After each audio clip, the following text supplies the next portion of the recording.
can be the path to shared solutions. We Bahamians are justifiably, I believe, proud of what we have accomplished in our 50 years of independence. We are free, democratic, entrepreneurial, and resilient, and our small size has not held us back from great achievements at home and on the world stage.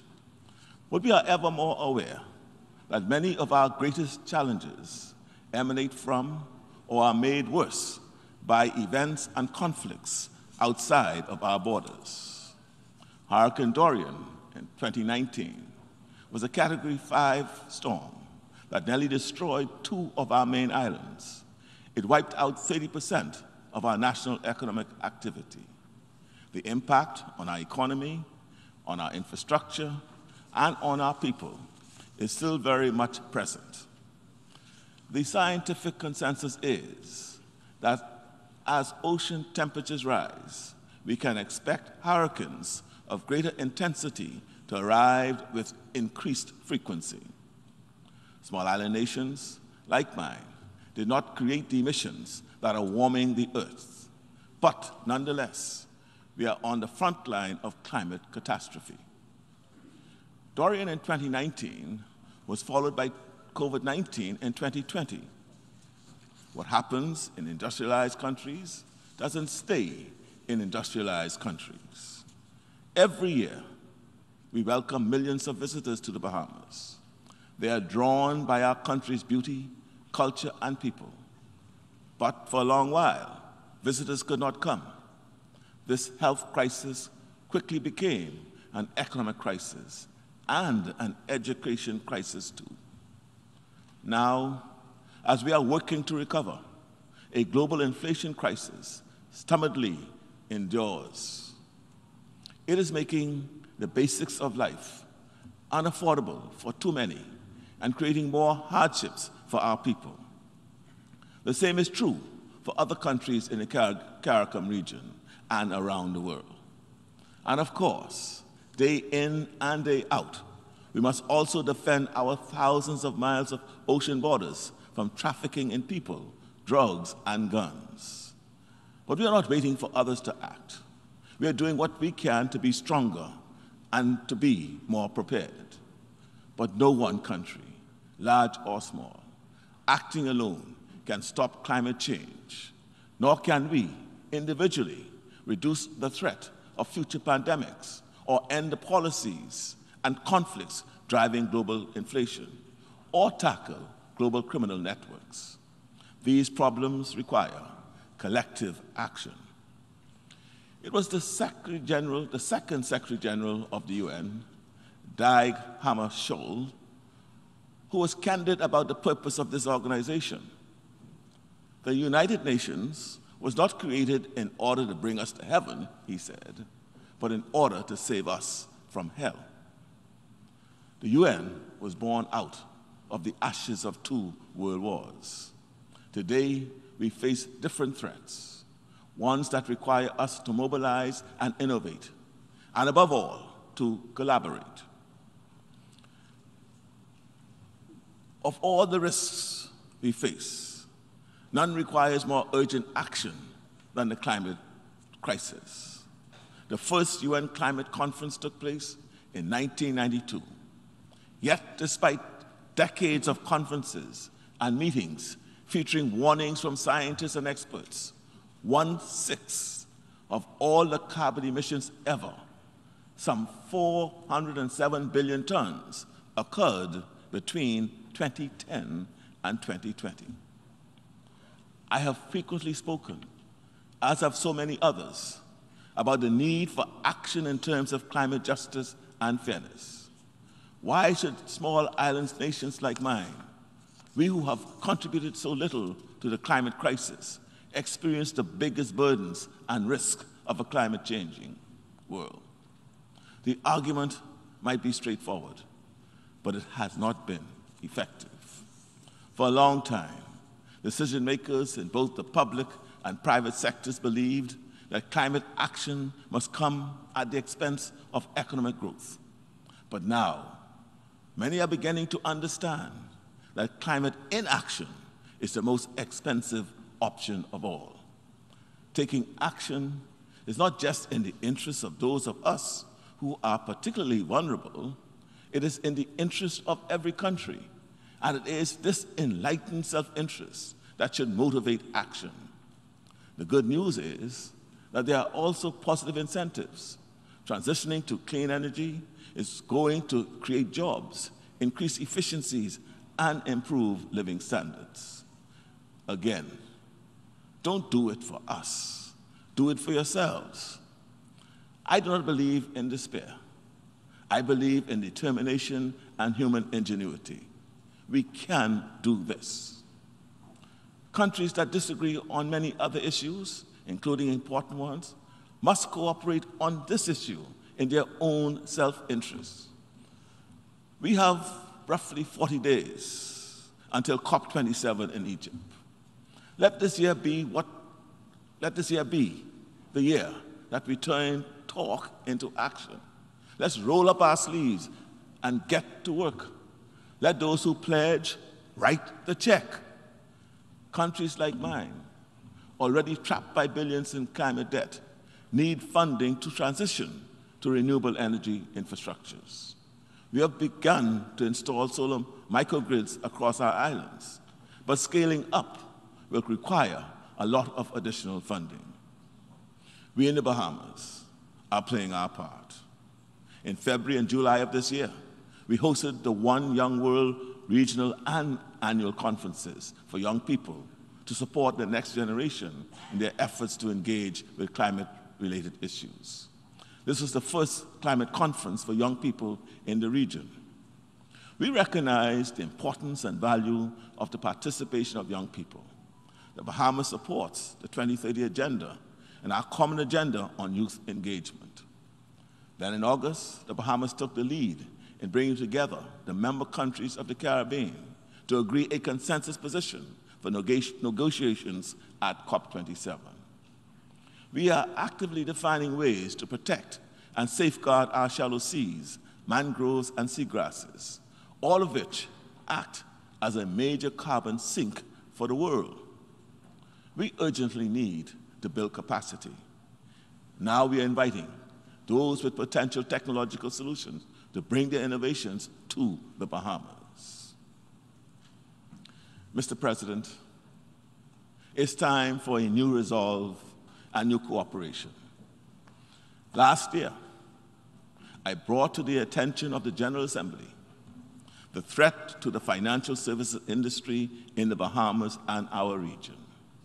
I said then, financial services is a crucial component of the Bahamian economy. We see an indispensable role for the UN in leveraging its universal jurisdiction for greater oversight of global anti-money laundering, de-risking, and tax cooperation matters. Sadly, little to nothing has changed. We continue to struggle to recover from the economic shocks of hurricanes and the COVID-19 pandemic. We also have the additional battle with inflationary pressures created not by us, by the war in Europe. And now, to top it off, we are yet again the victims of inequitable and unjust measures on the part of major economic actors. All these factors place a stranglehold on our national development and that of other small island developing states. Just yesterday, the OECD issued a statement placing the Bahamas on their blacklist. Mr. President, this action is profoundly unfair. When we look at the countries that are flagged as high risk and blacklisted, several startling commonalities emerge. Why is it that European states that operate frameworks akin to that of blacklisted countries are not being even eligible for the inclusion on these lists? Why are all the countries targeted, all of them, small and vulnerable, and former colonies of European states?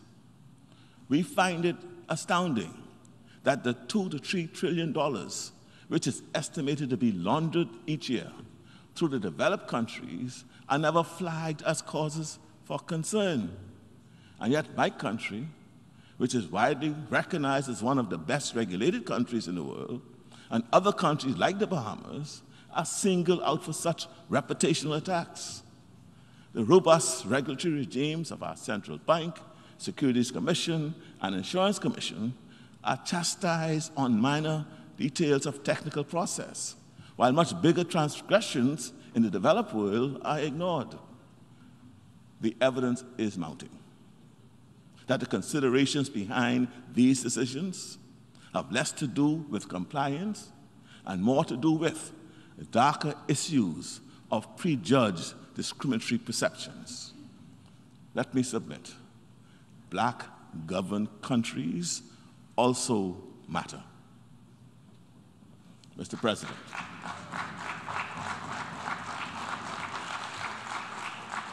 Mr. President, we support the call for reforms in the global financial system to make it more relevant to the needs of today. But those reforms need ambition. They need to go beyond the incremental, and they need to apply to all. For example, the community of international financial institutions are in a position to forgive the debt incurred by the economic shutdowns during the COVID-19 pandemic, and they should do so. Every year that we don't do the right thing to do becomes more expensive.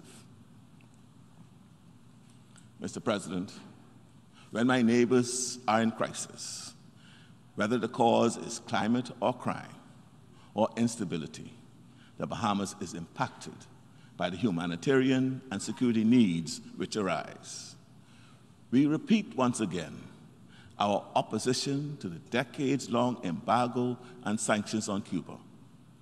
COVID-19 has exacerbated the situation for the people of Cuba and made existing hardship and deprivation much worse. The people of Haiti continue to suffer. The political vacuum left after the assassination of the president just over a year ago has led to more violence, with the instability fueling more tragedy and threatening the entire region. Migration is not the only issue which the Bahamas is grappling with. We are also struggling from the proliferation of guns. We do not manufacture guns in our country, and yet they illegally find their way to the Bahamas, and within days can be connected to some criminal activity. In an archipelagic nation made up of some 700 islands and keys, range across 100,000 square miles of water, defending our borders is an expensive challenge.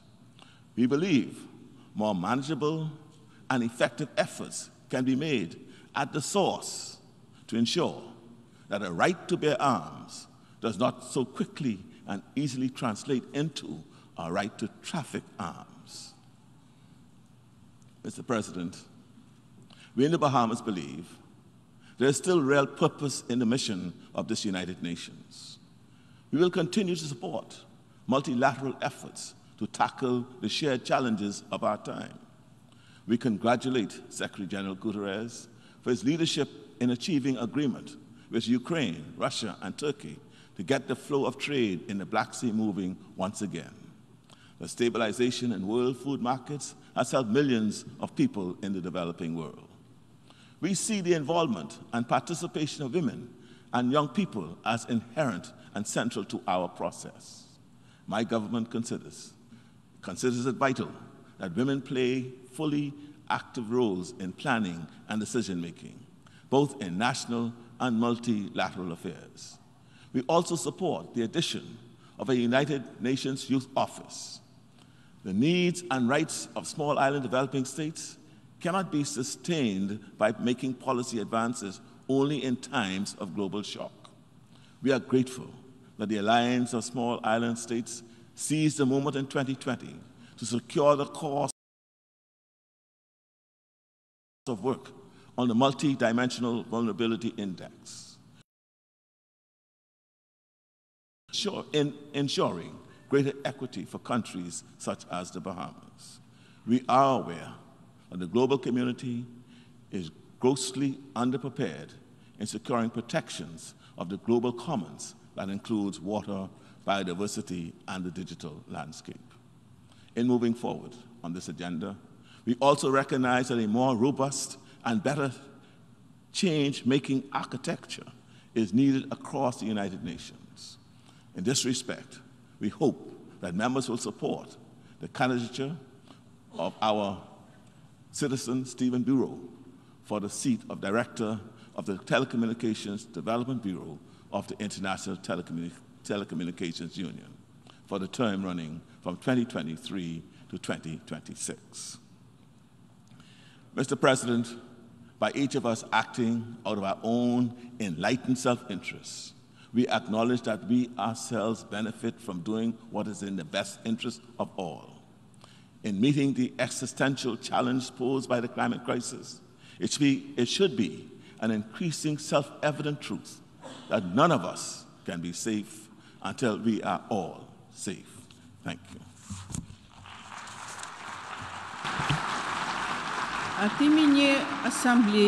On behalf of the Assembly, I wish to thank the Prime Minister and Minister for Finance of the Commonwealth of the Bahamas for the statement just made, and I request protocol to escort His Excellency.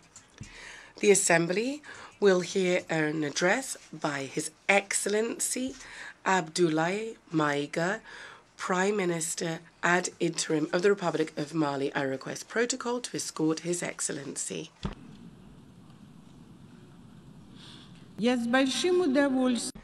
I have great pleasure in welcoming His Excellency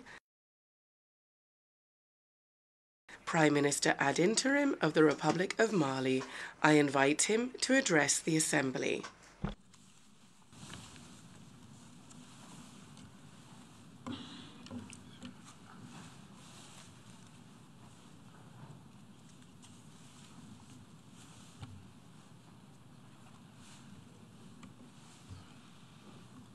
Monsieur le Président, President of the General Assembly, ladies and gentlemen, heads of state and government, Secretary General of the United Nations, ladies and gentlemen,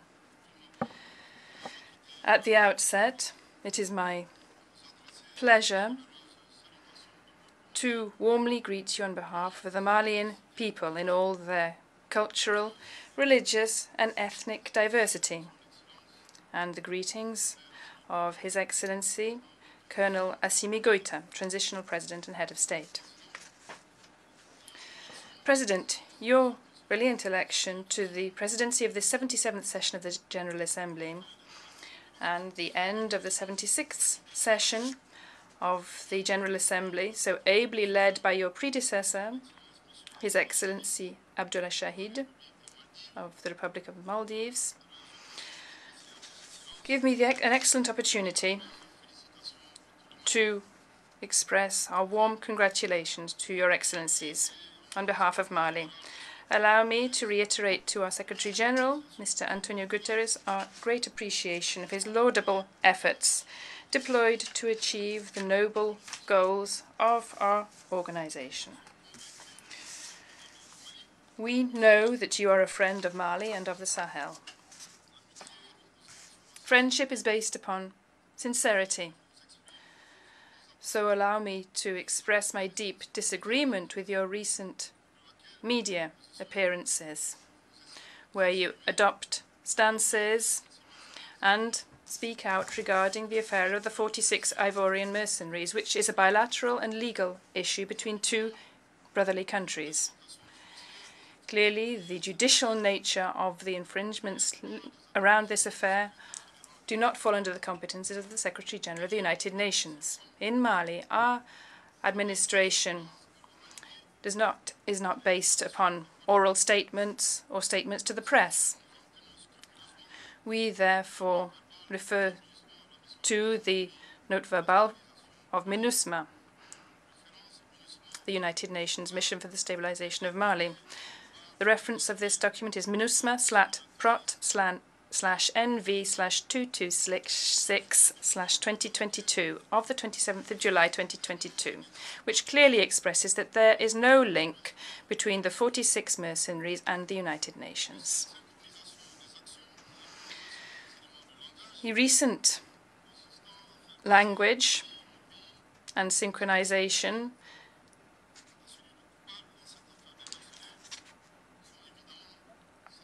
which intend to portray Mali as a victim, as a guilty rather than being a victim in this affair of mercenaries, are without effect. Secretary General, your position on the mercenaries has been followed up by certain authorities in West Africa, so we address them this message.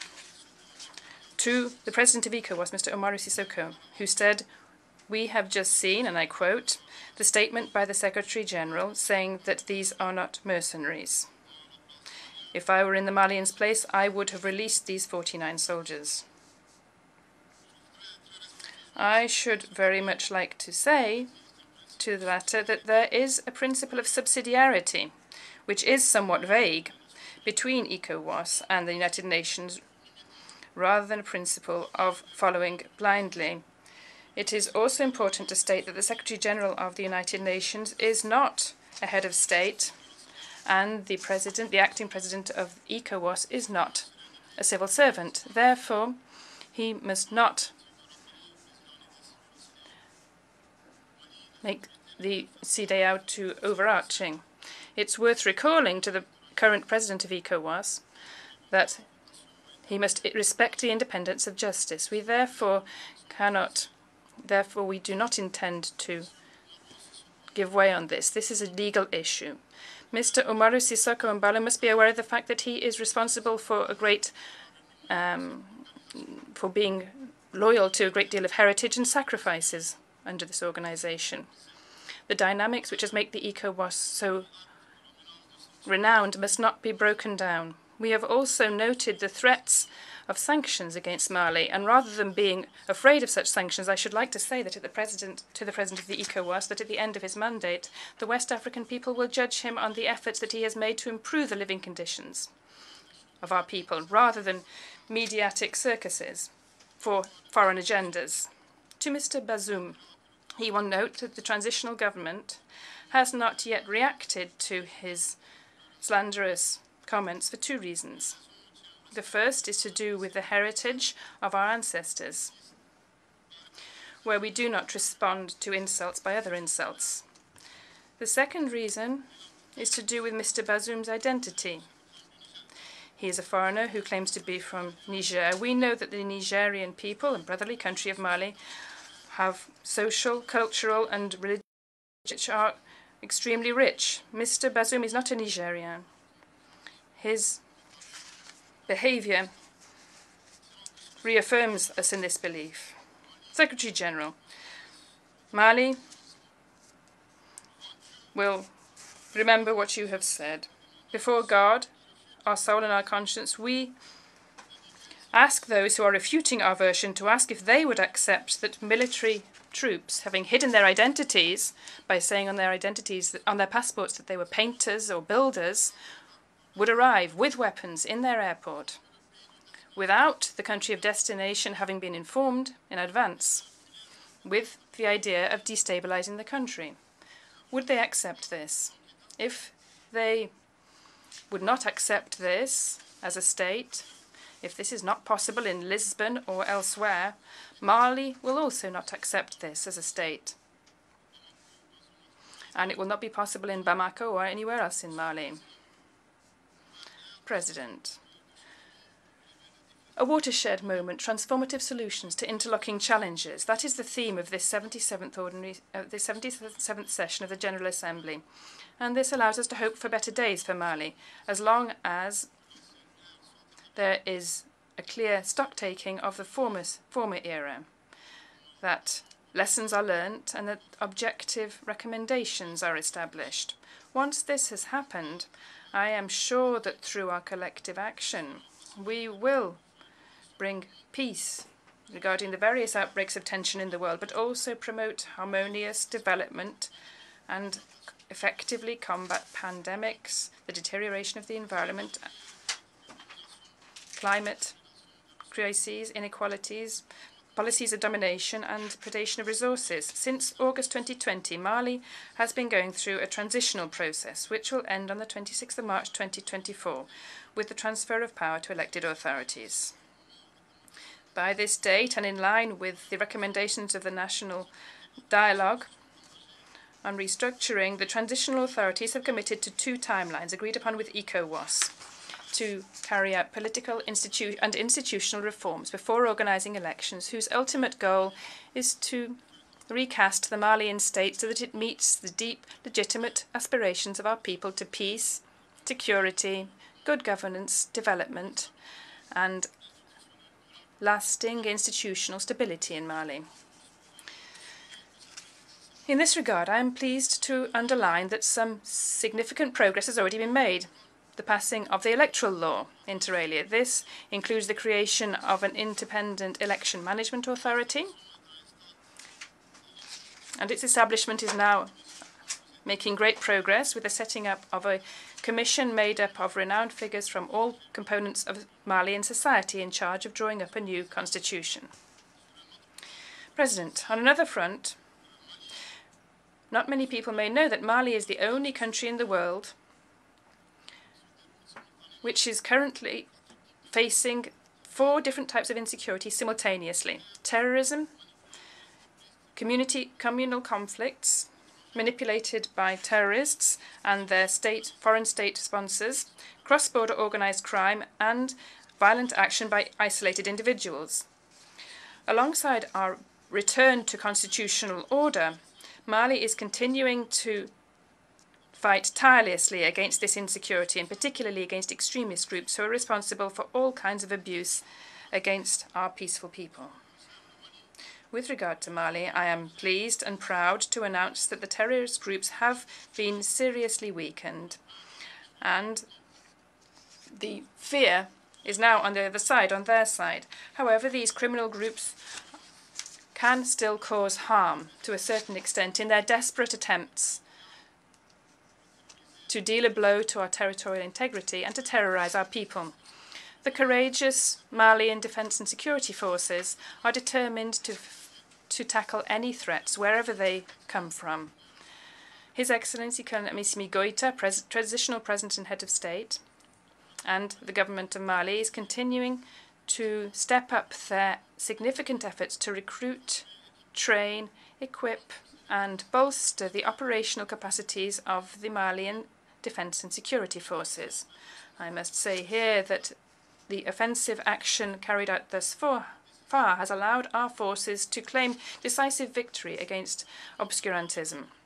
They have allowed the state to get back on an equal footing and reaffirm its authority over much of our national territory, as well as allowing for the return of several thousands of our people to their homes.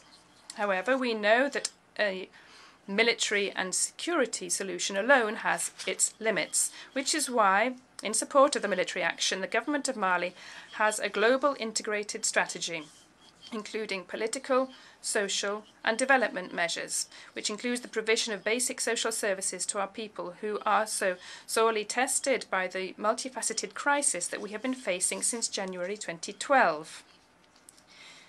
Their aim is to restore the state's authority throughout our national territory.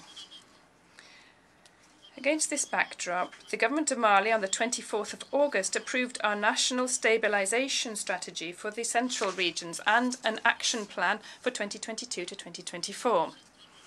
This translates the desire of our transitional authorities to take a holistic approach to the stabilization of the centre of the country. This aims to transform the centre into a stable, prosperous area where our communities are reconciled and live peacefully with one another.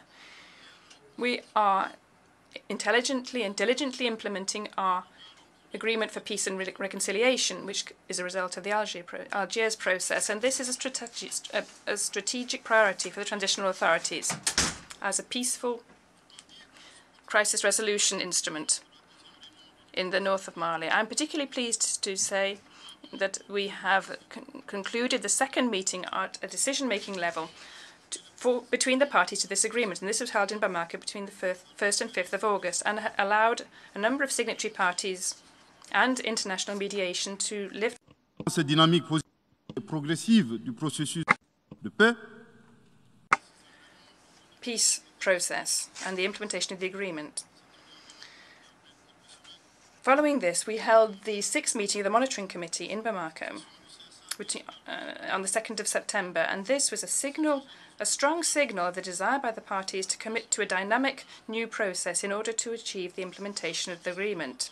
I wish to reaffirm our attachment to this process, whose success is one of the sine qua non conditions for lasting stability in Mali.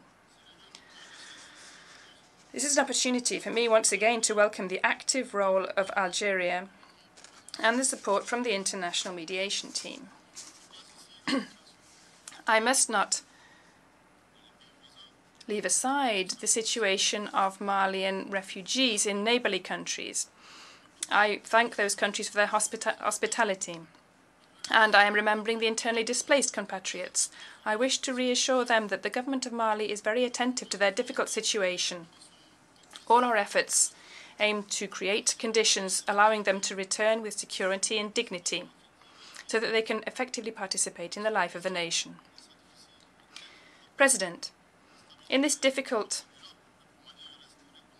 struggle for peace, stability and lasting development, the Malian people recognise the efforts made by MINUSMA since its creation in July 2013 until today, so as to help Mali to restore authority throughout its territory. This is why I wish to pay tribute on behalf of the people and government of Mali to the memory of all the victims, both Malian and foreign, civilian and military, who have given their lives in Mali. Having said that, after 10 years, almost 10 years after its establishment, the objectives for which MINUSMA was deployed in Mali have not been achieved, despite numerous resolutions by the Security Council. This is why the government of Mali reiterates its demand, expressed on numerous occasions, for a paradigm shift and an adaptation of MINUSMA to the environment in which it is deployed, and a better interlinking between this mission and the Malian authorities. In this regard, it is very important for MINUSMA to remain a support force in Mali as it seeks stability. The government of Mali denounces negative outside influences and attempts to instrumentalise certain legally present entities in Mali to serve hidden agendas, including by exploiting the question of human rights in order to destabilise. President, the world will remember that after having been abandoned mid-flight on the 10th of June 2021 by France, which unilaterally decided to withdraw its Barkhane force from Mali, my country was then stabbed in the back by the French authorities.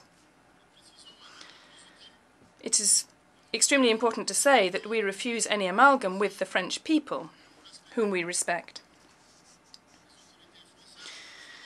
The deeply anti-French French authorities have denied the universal moral values and repudiated these and betrayed the humanistic legacy of their philosophers, and they are now serving an obscurant junta. So deeply anti-French French forces have rejected universal moral values and betrayed the great humanist and philosophical heritage. They have now become an obscurantist junta. Let me repeat this once again. The anti-French French authorities have rejected universal moral values and betrayed the great heritage of their philosophers and have become a junta serving obscurantism. An obscurant French junta who is nostalgic for neo-colonialist, condescending, paternalistic and vengeful practices, which has carried out unprecedented illegal, illegitimate sanctions by the ECOWAS and UMOA against Mali. After 10 years of insecurity leading to thousands of deaths, refugees and internally displaced, is it not now a sacrilege for a Malian population who's a victim of insecurity and has been under embargo for 7 months by closing borders and seizing bank accounts in Mali. Thanks to its resilience and the solidarity of friendly countries and the African people, the Malian people is now foiling their plans. The French junta and its obscurantism is guilty of instrumentalizing ethnical differences by forgetting its responsibility for the genocide against the Tutsis in Rwanda. It was also guilty of desperate attempts to divide Malian children from the same families. Finally, an obscurantist French junta, which has violated Malian airspace by sending aircraft such as drones, military helicopters and fighter planes over 50 times, bringing information, weapons and ammunition to terrorist groups. In order to ease its conscience, the French junta accuses Mali of not having been grateful, banging on about the regrettable death of 59 French soldiers in Mali during various counter-terrorism operations. Regarding this unfortunate accusation, we'd like to remind you that in most Malian official statements and in ceremonies, we systematically pay tribute to all victims of insecurity in Mali, with no distinction based on nationality, including, therefore, those 59 French people who died. Thus, we would urge them not to stop, since they're going along the right lines. They should turn back the clock. Let's look at their intervention in Libya that's decried by all of Africa. And let's not forget the forced participation of thousands of Africans in the First and Second World War. And let's not forget the slave trade, which explains the economic well-being of their country. How many Africans died for France and the free world in which we live? So, given the serious nature of the facts committed by the French junta, Mali, in its letter dated the 15th of August 2022, requested the holding of an emergency meeting of the UN Security Council. The aim of this is to enable Mali to present evidence that it has showing that the French army attacked on numerous occasions my country by violating repeatedly and frequently Mali's airspace without the authorization of the Malian authorities, and sometimes by falsifying flight documents. More seriously, Mr. President, Mali will be able to prove that the French junta provided intelligence and arms to terrorist groups. The government of Mali is wondering about the reasons that have encouraged this permanent member of the Security Council, and one that has the presidency of the body, to prevent obstacles to the debate because of the truth. The world needs to be enlightened on the serious facts that took place in Mali and which are at the basis of the worsening insecurity and destabilization in Mali. Through seizing the Security Council, the government of Mali is seeking to ensure that this important body that's in charge of the maintenance of international peace and security, to ensure that it faces its responsibilities and denounces the abuse of the French junta against my country. These hostile acts are incompatible with the UN Charter and its statute as a permanent member. The credibility of our joint mechanism depends on it, as does the effectiveness of our fight against terrorism, but in particular, so does the integrity of the UN, that inter alia is based on the respect of international commitments, international law, of the UN Charter. Mr. President, it seems important for Mali to call for your personal involvement with the Security Council of the United Nations, so that our request be successful, so that this duplicity and the proxy war imposed upon my country stops. Mr. President, in combating terrorism and violent extremism, the government of Mali takes very seriously the question of human rights.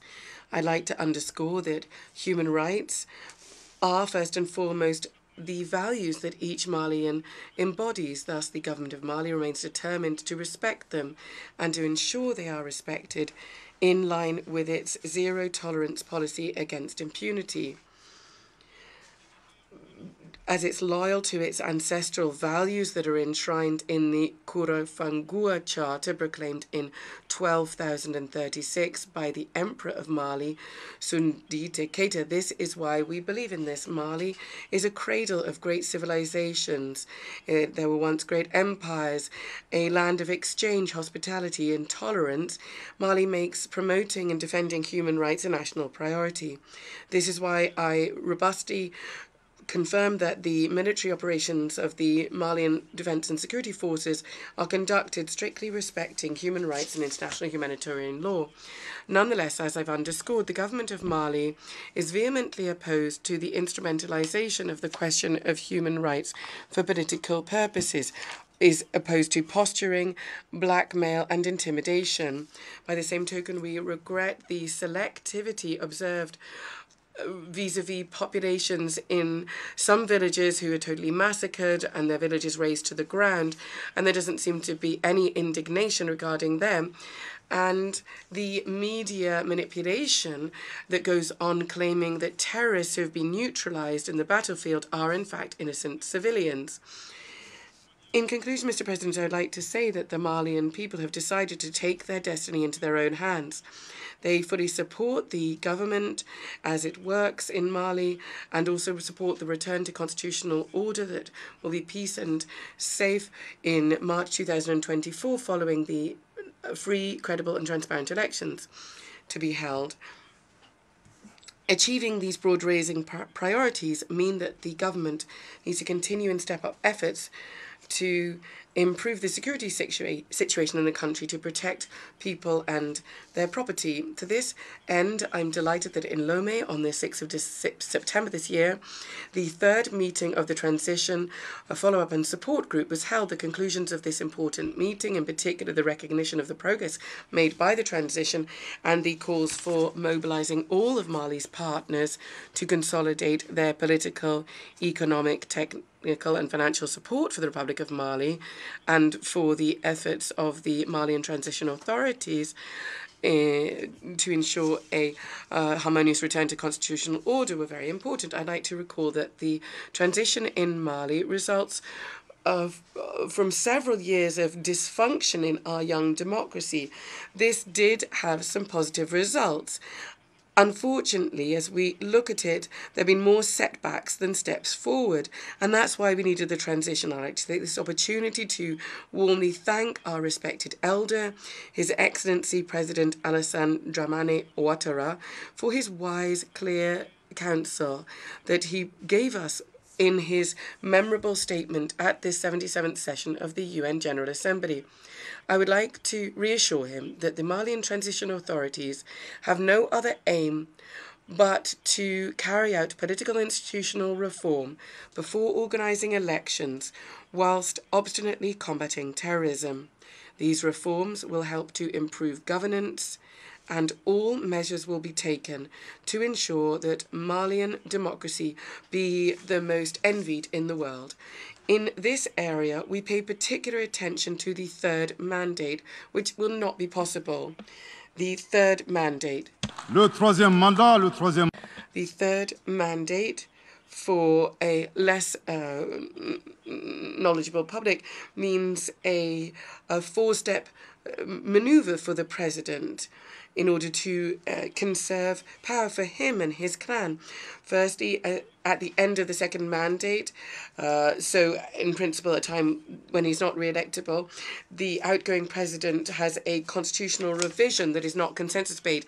As a second step, during this constitutional revision, the President of the Republic, or the outgoing president, will modify some constitutional provisions. The third step, once the constitution is adopted, of course, there's naturally a political crisis. The outgoing president becomes candidate, which violates the limit of the two-mandate period. So his candidacy is justified by the adoption of a new constitution, and any pretext is found. A limit of the number of terms or mandates is 2, and therefore he is a candidate under the new adopted constitution. The fourth step is an electoral farce is organised. Of course, he wins the elections. and he chases out political opponents. Some are arrested, others are exiled, and others assassinated. Allegiances are obtained through the power of money, clientelism, and intimidation. To put it more simply, and if I were to use a football mechanism, the third mandate or the third term in office is magic in a way. It's the art of dribbling whilst keeping the ball to oneself. Excellence, Your Excellency, Mr. President Ouattara, your advice is very timely. Despite the tangible efforts of the Malian transition in implementing the political institutional reforms and those of elections, commended by the international community, the Madam Minister of Foreign Affairs of the French junta, of whom Mali asked nothing, considered that there was no progress, of forgetting that no one can love Mali more than the Malians themselves. Her particular position and her adversity does not surprise us. Victor Hugo in Claude Go classed human beings in two categories. There are, he said, men which are like iron, and then men which are ones who are attracted to them. The minister, unfortunately, hideusement sui generis. And so, unfortunately, the minister is not a magnet and nor metal. Given this uncertainty, the Malian people adopted a prudent approach, and this is what the writer and wise person Amadou Habdeba highlights with the strange destiny of Wagrin. If we see something is a good quality, we should remain quiet about it. So I think, Madam Minister of the French junta, Mali would advise you to just observe the situation. This is an opportunity for me to commend the exemplary and fruitful cooperation relations between Mali and Russia, whilst reaffirming that Mali remains open to all partners who want to help it recover from the multiple challenges affecting it in the strict respect for its sovereignty, unity, and the dignity of the Malian people. Mali would remind you that, in line with the vision of Colonel Assimi Goïta, President of the Transition, 3 principles guide our national public action. Firstly, the respect for Mali's sovereignty. Secondly, the respect for strategic choices and partners operated by Mali. Thirdly, taking into consideration the vital interests of the Malian people in the decisions taken. Pursuant to these principles, Mali seeks to continue and strengthens its good neighbourly relations with all the countries that surround it. By the same token, committed to its Pan-African partnership, Mali will continue to work within sub-regional regional organizations to achieve African integration. Equally, achieving the transition's objectives requires the assistance of all of Mali's partners, including the United Nations. Therefore, I would call upon Mali's friends to remain mobilized alongside the government in order to help it to meet these important challenges together. For the significant majority of the states of the world, convinced rather of the importance of mutual respect and a win-win partnership, I can guarantee to them that Mali's doors are wide open to them, and the Malians will welcome them rather with open arms. For the minority who don't want to respect these principles, we will promise that they will face millions of Assimi Goïta who want to defend their honour, their dignity, and their vital interests. I would like to conclude by giving 2 pieces of advice. You should be empathetic by treat others as you would be treated, and do unto others as you would have done unto you. The second a piece of advice is look at your models, look at how you need to change mindsets, and look at how the world changes. Move on from the colonial past, move on from look at the anger, the frustration, the rejection of this in African towns and rural areas, and understand that this movement is inexorable thanks to the situation, your intimidation, your subversive action are just increasing the number of Africans who want to preserve their dignity. They were just a few hundred previously, and now there are millions of them. And there will be billions of them in the future. Mali and its people will not just be mere spectators. Each angry word is one that we will respond with equally, and each bullet fired will be responded to reciprocally. So we're in a new era with a new reality. We need solutions that will bring change to meet the interdependent challenges. Since we are interdependent states, we want to uphold human rights without distinction or based on race, colour, sex, language, religion, political opinion, or any other opinion, irrespective of what one's national or social origin is, what one owns, where one was born, or any other situation as stipulated in Article 2 of the Universal Declaration of Human Rights. May God bless Mali and preserve Malians, the obscurant and destructive forces of the world. May God bless Africa and preserve Africa from the obscurant and destructive forces of the world. May God bless the world and preserve the whole of humanity from the forces of obscurantism and the destructive forces of the world. Thank you very much indeed.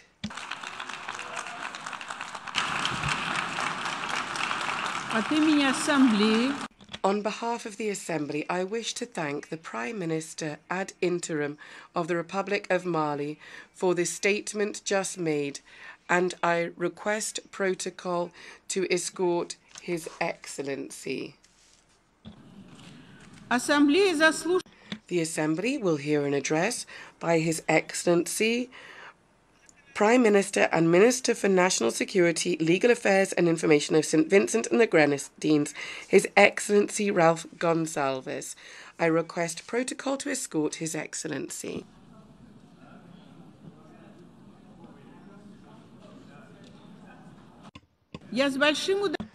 I have great pleasure in welcoming His Excellency Ralph Gonsalves, Prime Minister and Minister for National Security, Legal Affairs and Information of St. Vincent and the Grenadines. I invite him to address the Assembly. Mr. President, Your Excellencies, in these dawning years of the third decade of the 21st century, despite the progress and huge potential for the further upliftment of the world's civilizations, the human condition is racked overwhelmingly by global turmoil, convulsions, dislocations, and the gravest uncertainties about the future. The specifics which have produced in their aggregation and multiple interconnections this debilitating malaise and tumult are well known. We identify here and now those of centrality and urgency: irresponsible and dangerous man-made climate change, a dominant economic and trading system awash with antagonistic contradictions, which has delivered unacceptable burdens to the poor and the weak on the one hand, and benefits in abundance to the rich and strong on the other. Unnecessary and unwise conflicts, declared and undeclared wars, which subvert the settled norms and precepts of international law and contribute to economic hardship and immense suffering globally. Avoidable public health emergencies, inclusive of pandemics, and the distorted, uneven responses thereto, and the dangerous vanities, delusional vainglories, and hubris of men and women in power, particularly in the global centers of imperialism and in the locales of those intoxicated with the quest for hegemony. Mr. President, across the world, The faces of ordinary men and women are strained and anxious. Indeed, there is increasingly a sense of despair. At such junctures historically, civilizations have either descended into barbarism of one sort or another, or accepted the necessity to despair, to embrace fresh hope, conjoined with love for humanity and an abiding faith made perfect in works. Surely, this is the time to embrace fresh hope. This existential longing that touches the human spirit and soul goes beyond the mere amelioration of our current travails. It demands correctives or reformations of a structural or fundamental kind and fresh thinking. Without fresh hope, a desecration of our future awaits us. Fresh ideas are a core foundation of fresh hope. Over 130 years ago, the Cuban patriot José Martí advised that weapons of the mind vanquish all others. Through Martí, we learn that a vital idea set ablaze before the world at the right moment can, like the mystic banner of the Last Judgment, stop a fleet of battleships. Our tumultuous times demand fresh ideas and an invigoration of those which have stood the test of time in the march of civilizations into modernity and uplifting governance. Unfortunately, stale and outmoded thinking too often shapes and dominates the global outlook and conduct of the most powerful nations to the detriment of peace, security, and prosperity for all. For example, at least one mighty state affirms wrongly that it possesses an exceptionalism grounded in a manifest destiny to rule the world. Another considers also wrongly that its population size, growing wealth, enlarged military prowess, and a civilization that goes back to near antiquity justifies its quest for global hegemony. And still others, not quite behemoths, conjure up ancient glories and historic empires as the illusory bases to reconstruct the past, oblivious to the fact that any such presumed future of unalloyed grandeur is actually behind them. Amidst all this competitive jostling for power and vainglory, confusion reigns, and the overwhelming majority of the world's population suffers. It is instructive to note that the contemporary circumstances of the global political economy and society have prompted the powerful and some wannabe powerful countries to proclaim the necessity to construct a new world order, each with its own peculiar agenda. But from the global periphery, which encompasses most of humanity, I ask the relevant and haunting questions. What's new? Which world? And who gives the orders? The future of humanity depends on satisfactory answers to these queries. In this maelstrom, the center cannot hold, and things are falling apart. Yet, we must not wring our hands, metaphorically, in learned helplessness. The principles are certainly not innocent of the extant condition, and there are bundles of credible ideas in our multilateral system to fashion possible lasting solutions in pursuit of peace, prosperity, sustainable development, and security for humanity as a whole. So where do we go from here? Central to a credible, equitable path forward for humanity and our civilized life, living, and production is the requisite of quality global leadership. It is a truism that usually men and women make history only to the extent that the circumstances of history and contemporary reality permit them so to make. But it is also true, indeed necessary and desirable, for global leadership to transcend the existing circumstances given and transmitted from the past and to push the boundaries of possibilities for humanity's sake beyond the normally considered outer limits. I am satisfied that the world's peoples are demanding a quality global leadership which not only inspires them, but draws out of them their goodness, elemental yearnings of humanity and nobility of purpose, oftentimes to draw out of them this goodness, humanity, and nobility, which the people themselves may not as yet know that they possess. Mr. President, at this very moment of our assemblage here, in civilization's finest hours, we are eyewitnesses and air witnesses to immense conflict, strife, and harrowing suffering in the world at large. It is an indictment on our civilized assembly that horrific wars rumble on unabated in Ukraine, Yemen, Syria, parts of Africa, and elsewhere.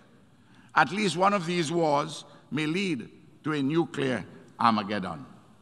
How much longer, too, do we have to stand the balkanization and systematic oppression of the people of Palestine by those who are in arrogant disregard of world opinion and international law? Why are the illegal, unjust economic embargo, undeclared war, and criminal interventions against Cuba permitted to continue without let-up, despite overwhelming, near-unanimous denunciation by this General Assembly? Why do we not resist unequivocally the sordid attempts by imperialism to subvert the duly elected governments of the Bolivarian Republic of Venezuela and the Republic of Nicaragua? How can we stand askance in relative silence and contented inaction in disregard of Taiwan's legitimate right to exist in accord with the wishes and the will of the Taiwanese people?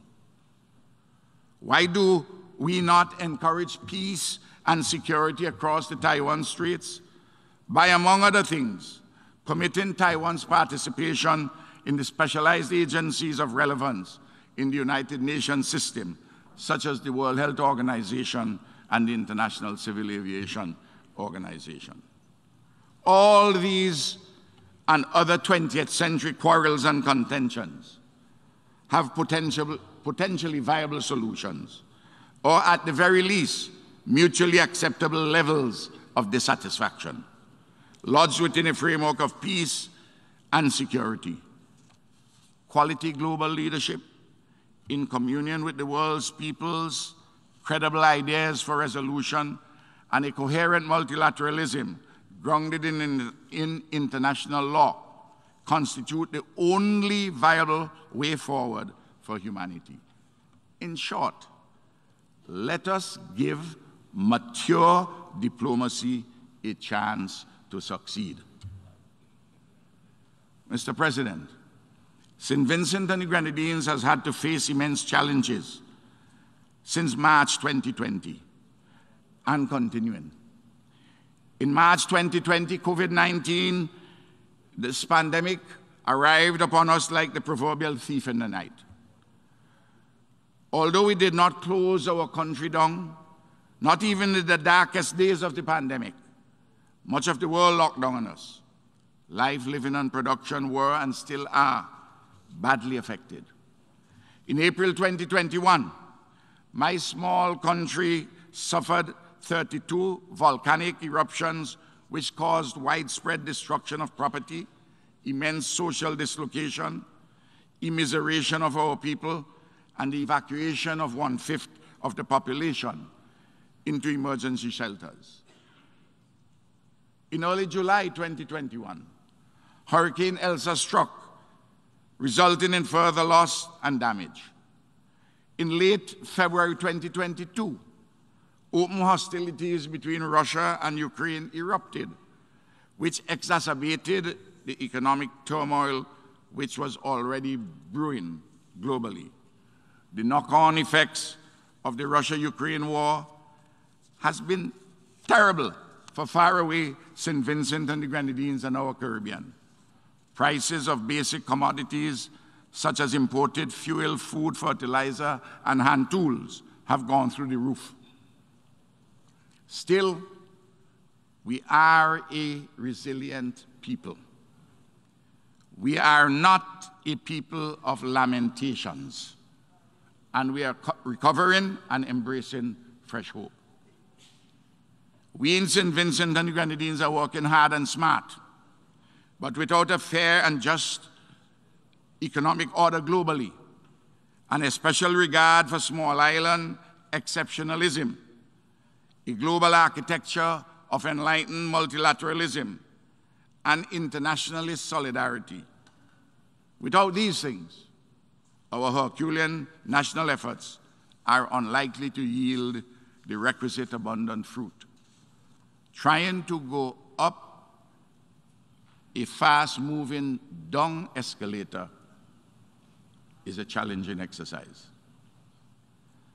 Accordingly, I adopt and adapt the poetic words of the iconic Barbadian, Edward Kamau Brathwaite, from his Awakening, quote, "I will rise and stand on my feet. Ever so slowly, I will rise and stand on my feet.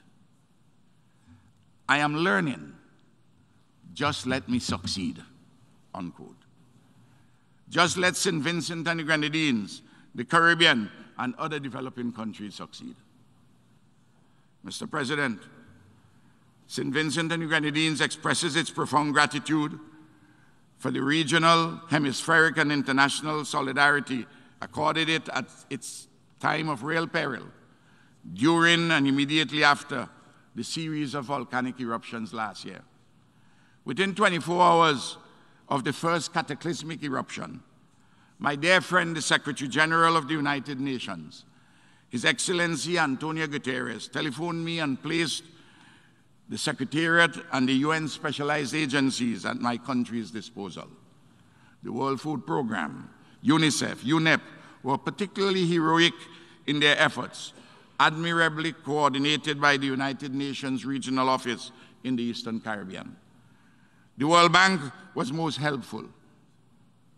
So too were the Caribbean community and its affiliate institutions, the Community of States of Latin America and the Caribbean, and individual nations across the world. The outpouring of regional and international solidarity was impressive and deeply appreciated. Episodic support must, however, metamorphose into structured, ongoing solidarity if small island developing states are to survive and thrive in this increasingly hostile world in which the metaphoric elephants trample with very little regard for the proverbial ants who make up much of humanity and are vital to the well-being of our global civilization's landscape and seascape. The agenda for small island developing states is well known. Some major planks of it are concerted global action on climate change, inclusive of a sufficiency of resources for adaptation and mitigation, availability of optimal financing for development, including the rollout of a multi-dimensional vulnerability index and a compensation mechanism for loss and damage, and a special and meaningful carve-out for SIDS in international trading arrangements, the cessation of the unacceptable weaponizing of the financial system, an appropriate reformation of the United Nations to reflect the interests of SIDS, and efficacious implementation of the 17 Sustainable Development Goals, particularly in relation to eliminating hunger, poverty, and inequality. Of especial concern, too, for our Caribbean is the urgent issue of reparations from the European states for their commission of native genocide and the enslavement of Africans that has caused painful legacies of underdevelopment. Time has surely now come for this issue to be addressed urgently. Reparations is a just and juridically grounded demand. It ought not to evoke confrontation from well-meaning peoples, but support. Mr. President, the continuing deteriorating situation in Haiti demands focused attention from the United Nations. The Caribbean Community CARICOM, to which Haiti belongs, is pained at Haiti's circumstances and the relative neglect by the international community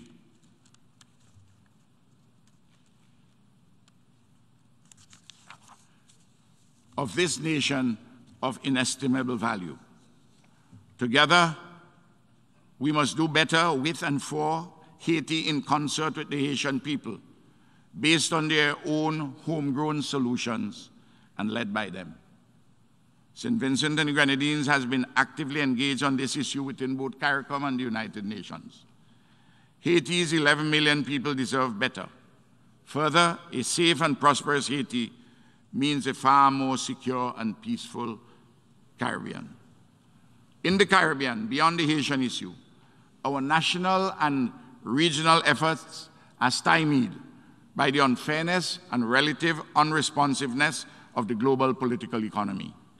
Oftentimes, too, the unintended consequences of the actions by the centers of imperialism or hegemonic forces induce suffering or hold back our progress. For example, our Caribbean has had its correspondent banking arrangements compromised or withdrawn by the application of rules which our governments have had little or no role in making. Similarly, blacklists, and we heard the Bahamas this morning on that. Similarly, blacklists or sanctions are imposed or threatened by faceless bureaucrats in imperial centers for this or that matter, without any regard for multilateral rulemaking or settled international law. Meanwhile, interference in the internal affairs of our nations persists through external state agencies or private entities of imperialist or hegemonic centers bent on imposing their wills to their advantage. Oftentimes, their relentless misuse and abuse of the modern means of information technology, with falsehoods and misrepresentations galore, have the effect of polluting democratic discourse and undermining democracy itself. The United Nations must address this issue urgently. This United Nations, too, must reform itself to do its work better. In this regard, the reform of the Security Council ought not to be delayed any further. Many sensible ideas for reform are on the table. Let us get on with it and not make perfection the enemy of the good. The many-sided turmoil of today prompts me, Mr. President, to conclude with the probing insights of Guyana's poet laureate Martin Carter in his celebrated poem, Bitter Wood. Here be dragons and bitter cups made of wood, and the hooves of horses where they should not sound. Here is where I am, in a great geometry, between a raft of ants and the green sight of the freedom of a tree, made of that same bitter wood. Mr. President, in our final reflections at this General Assembly, let us never forget that our work here is to improve peoples. To this mighty construct optimally a partnership between all nations, whatever our differences, to take care of yesterday's heritage, to accommodate and reasonably address today's interests, and to pursue effectively in peace and security tomorrow's hopes. Thank you. От имени Ассамблеи хочу поблагодарить.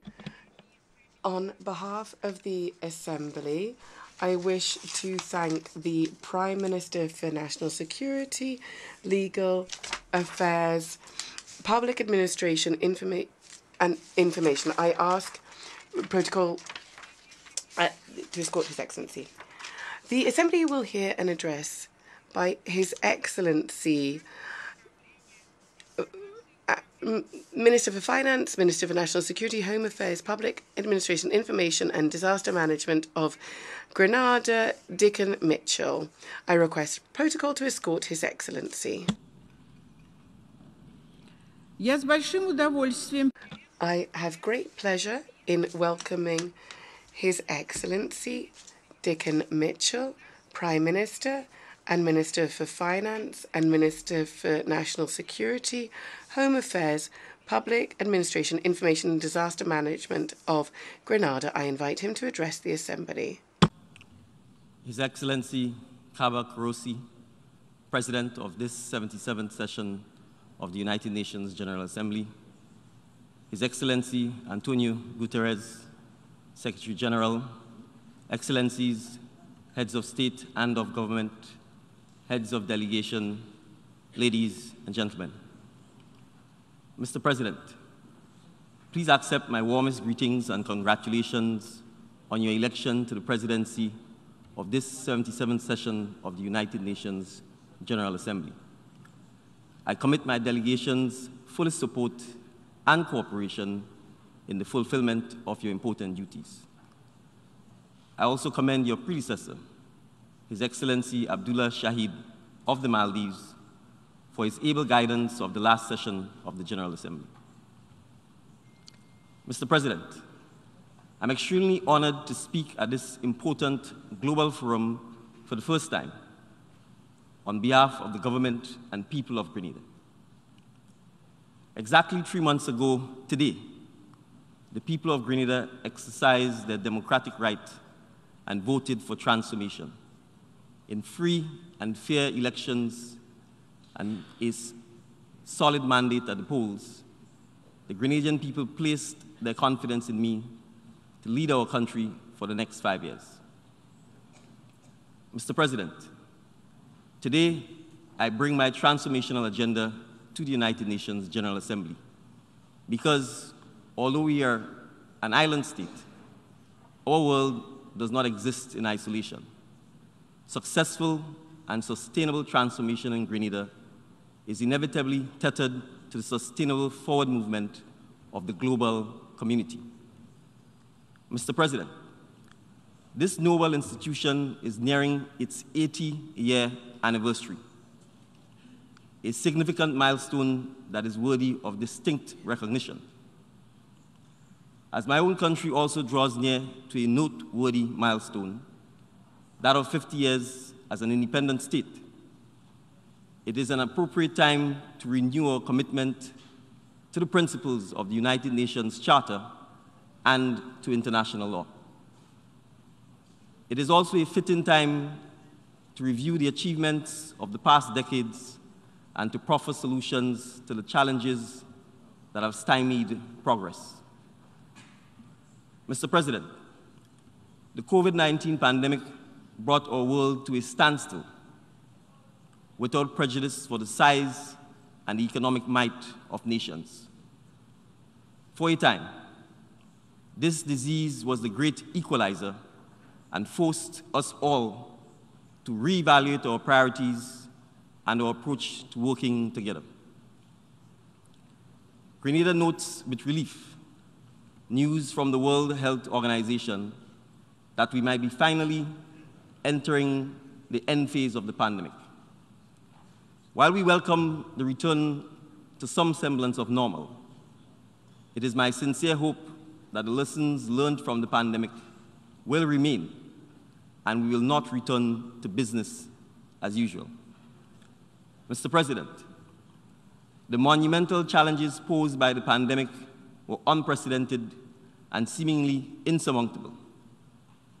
Amid this worldwide disaster, however, our global community rallied and demonstrated what is possible when we resolve to work together towards a common goal. The pandemic taught us all the value of international cooperation, the timely exchange of information, and the sharing of resources critical to avoiding and mitigating similar global occurrences. Mr. President, it is imperative that the matter of climate change be escalated to this level of urgency amongst our community of nations. The devastating effects of global warming can already be felt all over the world, with higher temperatures worsening many types of disasters, including storms, heat waves, floods, and droughts.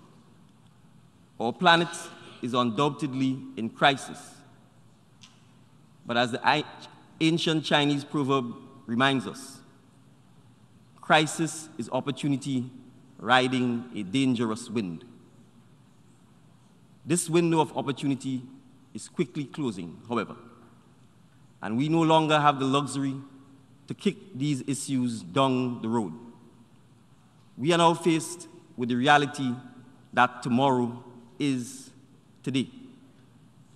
Mr. President, we have tinkered long enough and must now accept that solutions to the problems we face may not be found in this grand hall or in the highest echelons of global climate discussions, but rather with the people, especially our young people, who stand to lose the most from the inaction of our current leaders.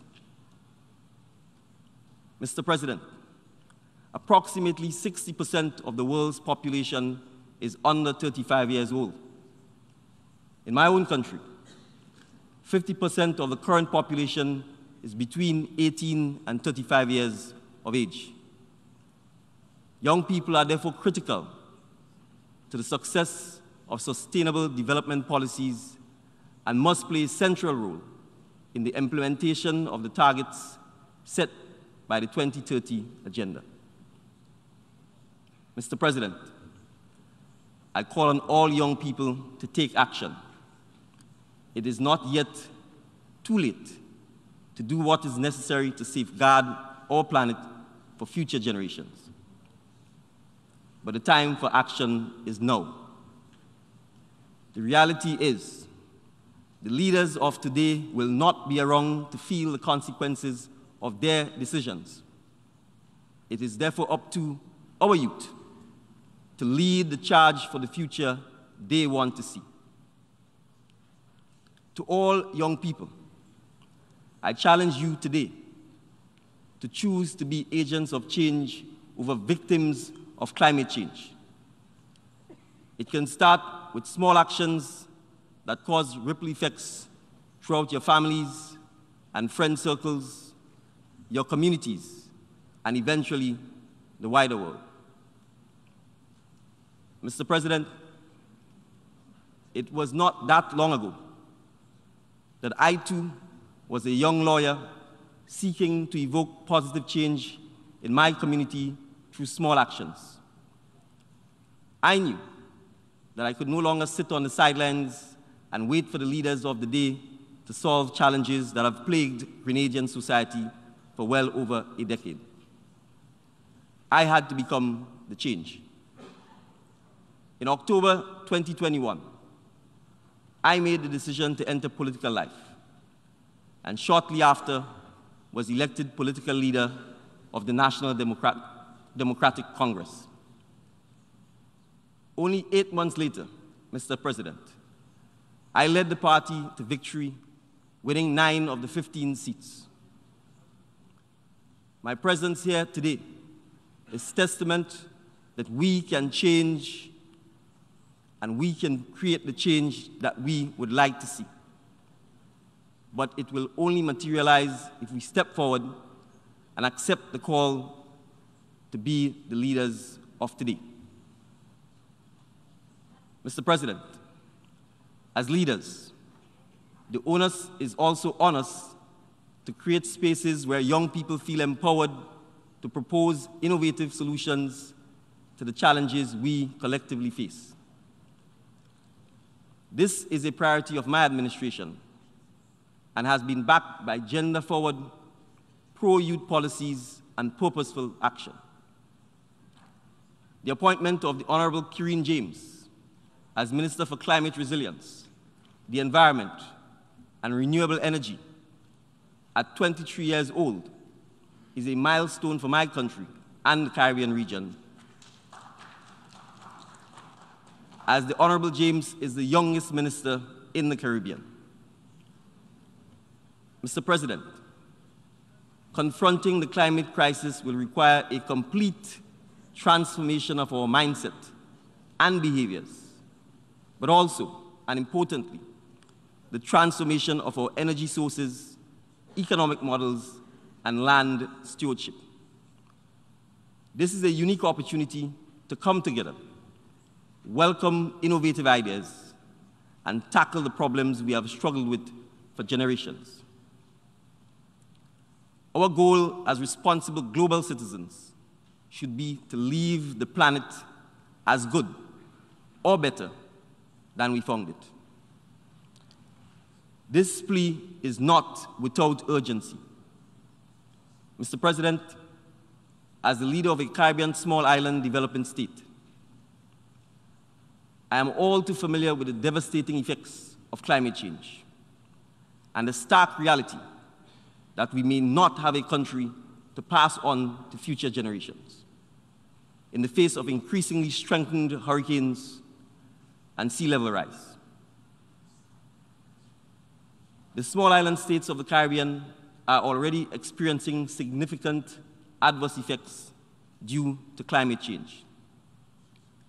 With each hurricane season, and we are in the hurricane season currently, that now brings increased and more powerful storms, we watch and we wait with bated breath and a silent prayer in the hope that this year it will not be our turn.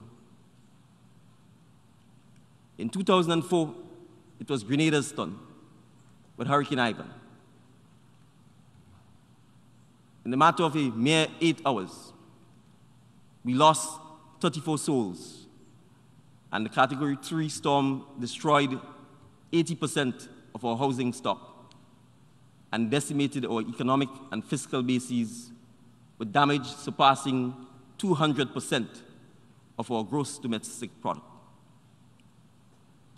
10 months later, in 2005, it was Grenada's turn again with Hurricane Emily.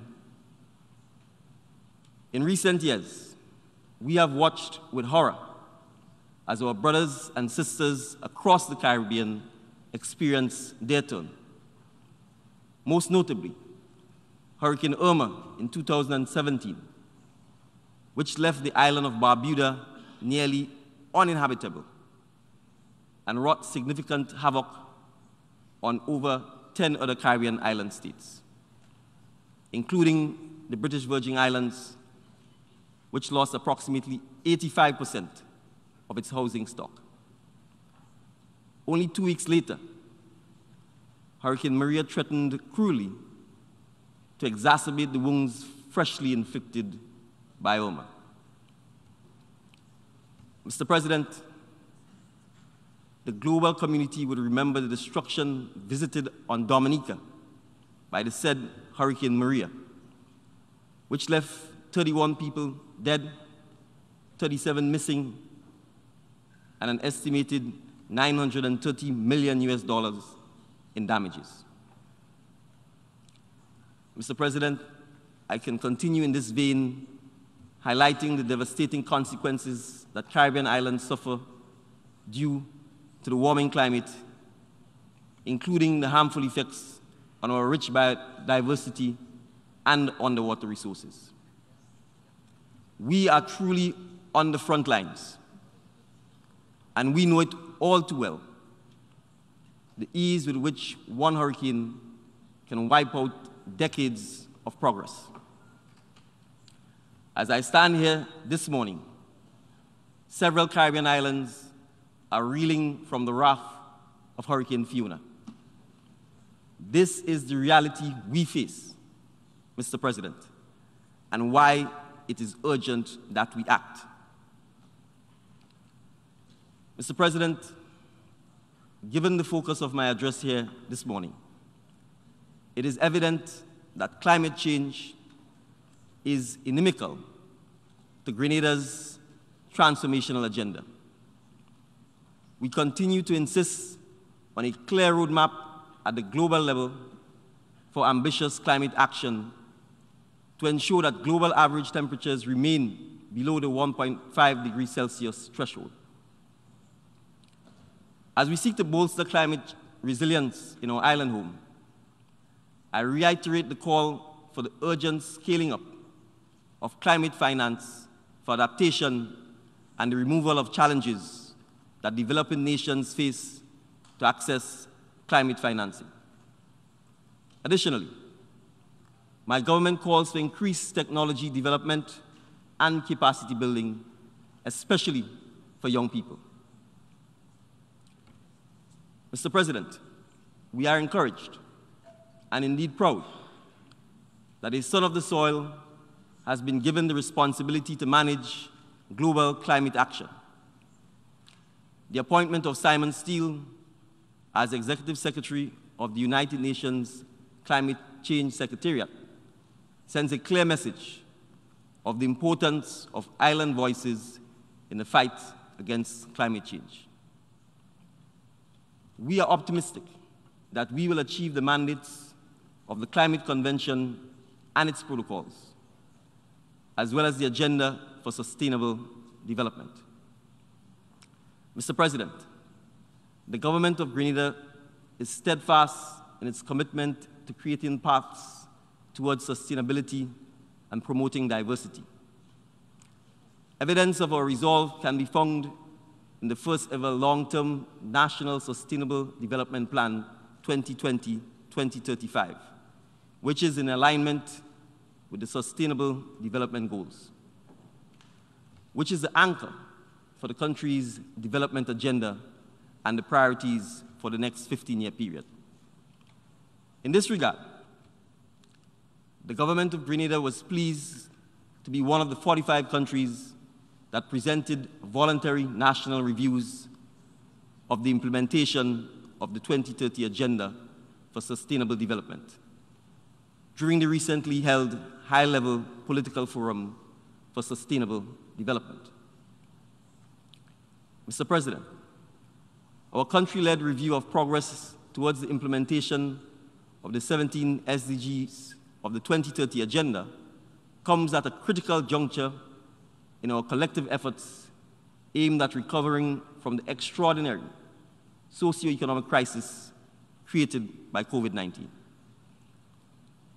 Mr. President, for Grenada, the pandemic exposed critical structural weaknesses and resource deficiencies in our healthcare system.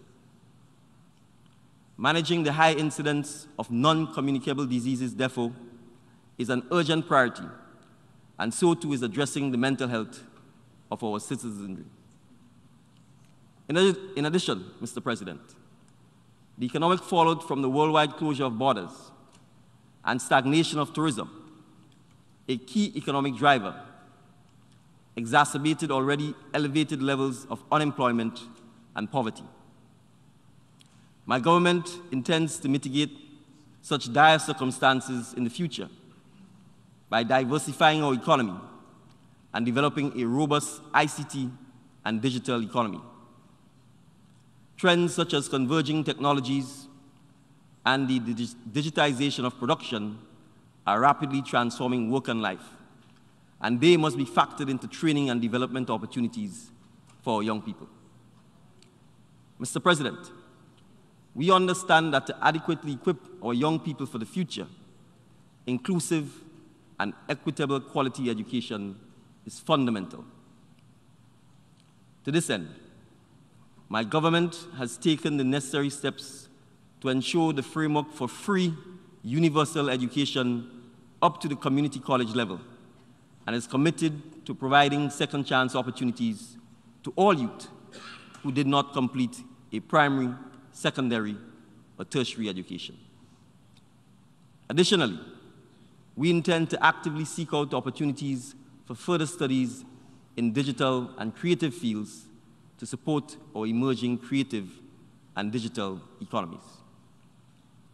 Mr. President, the answers, once again, will lie with our young people and their invaluable contributions to the future of the labor force. My government will foster an environment where youth have access to and the support needed to thrive.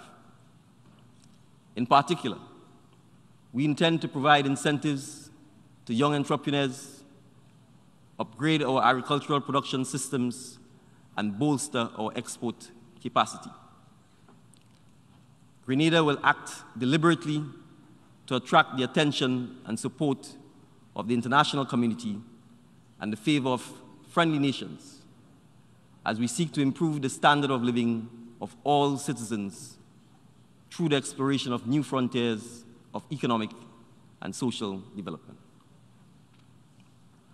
Mr. President, as we emerge from the crisis of the COVID-19 pandemic and optimistically prepare to transform our economy, we cannot ignore the new crisis in the East due to current geopolitical tensions and conflicts, which has devastating and disruptive consequences for energy and food security. Mr. President, Russia's war with Ukraine has already threatened international peace and stability and induced hardships upon nations unconnected with the conflict. Grenada associates itself with the call of many for Russia to relent its war efforts in Ukraine and for the parties to negotiate a peaceful settlement of the conflict. Mr. President, mindful that peace is a supreme asset and a legitimate aspiration of all peoples, Grenada renews its firm call for the Caribbean to remain a zone of peace. We also advocate for the economic, social, and environmental development of all Caribbean states. In this regard, Grenada is satisfied that the removal of the US-imposed economic, commercial, and financial blockade against Cuba will facilitate economic and social change there. Additionally, we call for Cuba to be removed from the US State Department's list of countries that are co-sponsors of terrorism. Mr. President, in the same way, we lament that more has not been done for our brothers and sisters in Haiti, a country classified as one of the poorest amongst us. The Caribbean community, CARICOM, continues to pursue various initiatives to assist Haiti. However, we believe that more productive engagements must be undertaken with all stakeholders to help achieve political stability, peace, and economic progress in Haiti. Mr. President, Grenada also reiterates its support for the ongoing judicial process at the International Court of Justice aimed at bringing a definitive end to the long-standing Guyana-Venezuela border dispute, and we reaffirm our unwavering support for the territorial integrity of the Cooperative Republic of Guyana. Mr. President, we further remain resolute in our call for an end to the imposition of unilateral coercive measures against the Republic of Venezuela, contrary to the rules and principles of international law and the Charter of the United Nations. Mr. President, the net effect of the recent and ongoing crises continues to seriously dislodge the world economy and in turn, the ability of countries to achieve the Sustainable Development Goals. The adverse impacts on production, employment, and poverty are growing, while at the same time jeopardizing fiscal management in many countries. The government of Grenada is firm in its determination to achieve the full implementation of the 2030 Agenda for Sustainable Development. We call, however, for the increased inclusion of youth voices as we seek to chart the future of our planet. We further note that if small island states are to eliminate poverty and attain sustainable levels of development, the vulnerability criteria now applicable to all countries must be comprehensively reviewed as a matter of urgency. The consequence of upper middle income status afforded Grenada and many other small states, without consideration to our specific vulnerabilities, continues to hinder our ability to access concessionary and grant financing. We continue to call for a new multi-vulnerable index, which will eliminate the threat to our economic development and security. And we encourage the submission of additional proposals that seek to address similar challenges that prevent our countries from moving forward on equal footing. Mr. President, the United Nations system over the last 77 years has contributed immensely to humanity. It is now time to consider strategic transformation if we are to achieve the goals set out in the 2030 Agenda and safeguard our planet for future generations. Thank you. От имени Ассамблеи. On behalf of the Assembly, I wish to thank the Prime Minister and Minister for Finance and Minister for National Security, Home Affairs, Public Administration, Information and Disaster Management of Grenada for the statement just made. And I request for the statement just made, and I request Protocol to escort His Excellency. The Assembly will hear an address by His Excellency Dimitar Korachevsky, Prime Minister of the Republic of North Macedonia. I request Protocol to escort His Excellency. I have great pleasure in welcoming His Excellency Dimitar Korachevsky, Prime Minister of the Republic.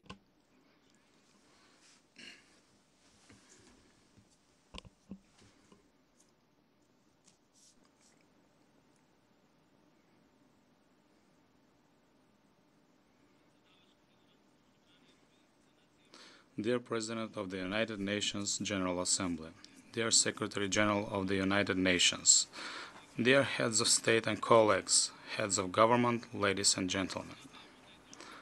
Our strength is in our unity. This lesson, that together we can achieve much more than alone, is a lesson that the world of today is learning in unanticipated circumstances in the 21st century. First the pandemic, and now the cruel war in Ukraine. Now and in the future, the democratic world needs unity in overcoming the globally spread consequences that countries in Europe or worldwide are facing. As of the start of making joint and united efforts in response to the start of the war, the Republic of North Macedonia immediately and decisively aligned itself with the European Union foreign policy and that of the democratic world. We joined global efforts in response to the war as a country committed to peace and to finding dialogue-based solutions, as a country fully dedicated to European values. In doing so, we relied on our own experiences and lessons, learned according to which peace, strength, and progress can be achieved only with unity. We learned this lesson both when we peacefully declared independence in 1991 and in 2001, when we rose above the internal inter-ethnic conflict, while today we rely on our experiences in pursuing our established concept of one society for all. setting thus an example of a functional multi-ethnic democracy, while being a significant factor of stability in the Western Balkans and consequently in Europe as well, which on its part makes us a reliable partner of the international democratic community. Functional solutions, solutions that work in a small area, always serve as a roadmap to finding solutions in the global setting. No matter how many challenges arise in a given wide geographic area, they do erupt in a certain smaller area, becoming then a potential global threat. That point of eruption today is an independent and sovereign state, Ukraine, whose citizens are faced with an unacceptable and unjustifiable aggression by the Russian Federation. There are two especially concerning aspects which demand our full attention. One of them is related to the fact that a permanent member of the United Nations Security Council committed the aggression, the Russian Federation. The fact that a country has decided to resolve a challenge using force, despite being a member of an organization which is founded on the commitment to preserving world peace, runs contrary to all the endeavors and commitments of the civilized world to putting an end to all forms of actions which cause loss of human life and jeopardize the global peace. Furthermore, the demonstration of a force by a geographically larger country against a geographically smaller country which is committed to fostering and sharing democratic values is a dangerous and impermissible precedent. In simple terms, everything must be done in order to prevent that this become a practice in this world we share, where there are geographically smaller and bigger countries. As we can see, problems are multidimensional and affect us all. These are challenges we all face in the most severe winter we have ahead of us since World War II, to ensure availability of food and energy for our citizens. Therefore, we must search for solutions acting in unison. Response or solutions to interlocking challenges is the essential topic of this debate. That is, that solutions are to be found in solidarity. Solutions must be sustainable and science-based. Speaking about sustainability, I believe we should take into consideration another bitter experience from the war in Ukraine. The struggle for peace is ongoing, and peace necessitates continual dedication to mutual understanding, vigilance, and prompt actions. Dear colleagues, delegates, ladies and gentlemen, I would like to convey a clear message for my country. The unprovoked aggression by the Russian Federation against Ukraine is a gross violation of the United Nations Charter and of international law norms and principles. The aggression cannot be justified or relativized. The Russian Federation must put an immediate end to the aggression and withdraw its troops from Ukraine. History teaches us that no problem can be resolved by using force. Putting an end to the aggression is the necessary precondition in order to open the only feasible way of finding a solution, and that is diplomacy and dialogue. The latter can and must be the sole mechanism for settling disputes and resolving differences between countries. The uncertainty of food and energy supply will deepen differences at the global level between the rich North and the poor South, and will bring millions of people at the brink of their existence, even being threatened with hunger. We will all feel the impact, both economically more developed and economically less developed countries. We must rely on lessons learned from the pandemic. That is, international solidarity is not to be guided by the fact whether solidarity is needed among the better developed countries or is required among less developed countries. This especially if we want to prevent the rise of new challenges ensuing from the growing dissatisfaction of citizens in global terms. The pandemic reminded us that we all are equal when faced with a common, in this case invisible enemy that took millions of human lives worldwide. The pandemic also brought to light the importance of solidarity and unity, transposed into concrete international cooperation. These are the principles that should guide our future actions when facing present and future challenges. In the specific context of overcoming the consequences of the war in Ukraine, it is necessary to double the efforts in enhancing international solidarity and mutual assistance on equal footing, both in the European Union, where the Ukraine war impact is one of the largest scopes, but also worldwide. This particularly applies to finding viable solutions to overcome challenges relating to energy supply, but food as well. In this context, I would like to underscore the important active role of Secretary General Guterres, as well as of Turkey mediating in the exports of wheat from Ukraine. Ladies and gentlemen, developments in and surrounding Ukraine have pushed numerous other conflicts worldwide in the background. However, the focus on such conflicts must remain sharp. Terrorism in all its forms is still a global threat jeopardizing the entire humanity. Numerous hybrid threats cause great concern and distress. Fake news and the possibility provided by social network, that is, by internet communication, that such news is spread on a mass scale is a challenge facing the entire democratic world. Authoritarian tendencies disguised under the veil of disindigenous patriotism pose a serious threat to human rights and freedoms and prompt potential instabilities. We also face burning climate change issue, despite all endeavors for putting up a joint and united front in saving our planet Earth. The recent catastrophic floods in Pakistan are but one of the last visible consequences in the series of extreme natural disasters worldwide occurring due to climate change. Losing biodiversity, air pollution, and the lack of water impose themselves as priority threats, not only against the environment and ecosystem, but also against people's lives.